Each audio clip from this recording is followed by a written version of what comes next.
Oh, look at all this beautiful produce. So for my gnocchi with pesto, we need some nice fresh basil, brushed potatoes, half a kilo. Loving Paddy's Markets. I've got nearly everything I need for my market menu.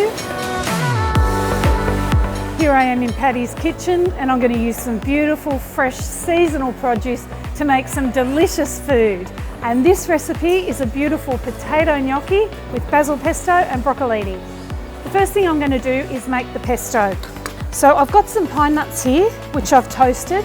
And to toast pine nuts, you can put them on a tray in the oven or just do it in a pan, but keep a really close eye on them, otherwise they'll burn. I've got some beautiful Parmesan cheese and some fresh basil, and then just a bit of salt and pepper and olive oil to make this lovely fresh pesto. I always use block Parmesan cheese. As soon as it's grated, it starts to lose its beautiful pungency.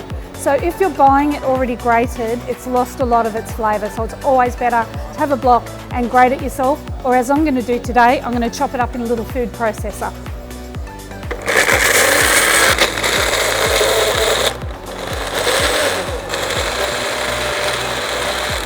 Okay, so with the basil, you can put that straight in, just yank it off. You don't have to pull the leaves off those upper stalks because they're nice and soft. So into that, I'm going to put most of my pine nuts. I'll save a few of those for garnishing the dish later. A few more basil leaves, I think. And then some olive oil, a good quarter of a cup or so. Good pinch of salt, a little bit of white pepper. And then you're just going to blitz that all up until it's still got a little bit of texture, but it's all combined. Smells so good. So the pesto's done. I'm going to get on with the gnocchi. So over here I've had simmering away some potatoes, and these are brushed potatoes. You'd also see them in the shops as sabagos or Dutch cream. Basically any of your dirty potatoes are going to be nice and floury, so they're the ones that you want to use for gnocchi. You need to peel them and pop them into some water and simmer them away until they are really well cooked through.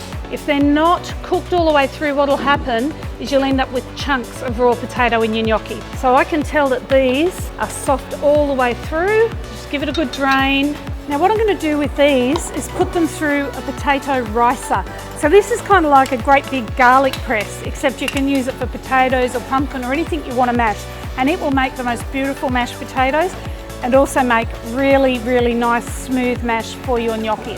So this gnocchi recipe is one that I learned when I went to Italy with my family. And we went to this lovely lady's house, Patrizia was her name, in Florence. And she took us to the markets and we chose all the ingredients. And to be honest, before I went to Italy and made gnocchi with Patrizia, I didn't really like it. And I'm not sure if I hadn't eaten really good gnocchi, but her recipe is very light on flour. So it's very potatoey and very, very soft to eat. And that's what this recipe is based on. So very high ratio of potato to only a little bit of flour. I love my potato ricer. So you can see how beautiful and soft and fluffy that potato is. And if you give it a little stir around like that, all that steam coming out is heat coming out and moisture coming out as well, because you do want this to be nice and dry. I'm going to add an egg to that, and that'll help to bind it together when it cooks. So I'll just pop that in there, give it a little whisk, stir it through, and then I'm going to add some flour to it.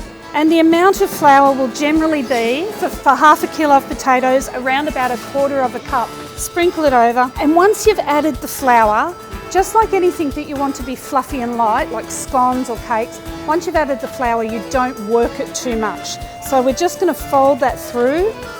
We're not going to knead it or over mix it, because otherwise that'll make your gnocchi sort of bouncy. As light as you can be with that flour, so that you don't strengthen the gluten and don't make them tough.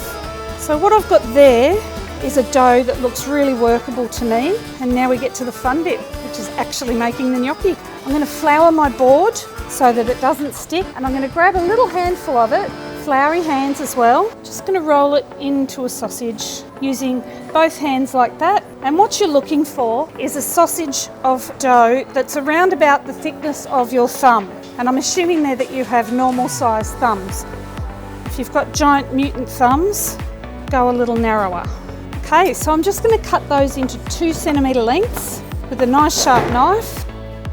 And while I'm rolling out the rest, I want to put those onto a well-floured surface so they don't stick and nice and separate from each other. Now, if your dough's a little bit too wet, add more flour as you're rolling and it'll dry it out. So while I've been rolling that, my water's come up to a beautiful rolling boil.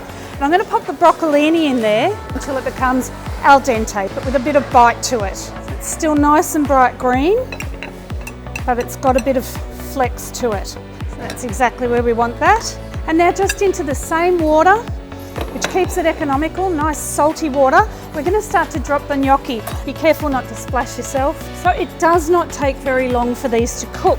And once they float, you know they're cooked. And the reason it doesn't take long is because if you think about it, the potato's already cooked. All that's raw in there is a little bit of flour and an egg. And really, because you put it in with warm potato, that's already started to do its thing. Don't put too many in, sort of a nice even layer at the bottom of the pan, and then just let them do their thing. Don't stir the pot because that'll agitate them and it might bring them up before they're cooked. And this is where the magic happens. So as they cook, they bob to the surface of the water and you just sweep them off with a slotted spoon. Here they come. Boop, boop, boop. That's what I love about cooking. It's kind of magic. Like not long ago, this was just a couple of potatoes and an egg and a bit of flour. And now these beautiful potato dumplings. Now because these are a light gnocchi, they're very delicate. So you can't be too rough with them. It makes them beautiful to eat, but a little bit hard to handle. So you've just got to be gentle. So now I've got the 3 parts of my dish together.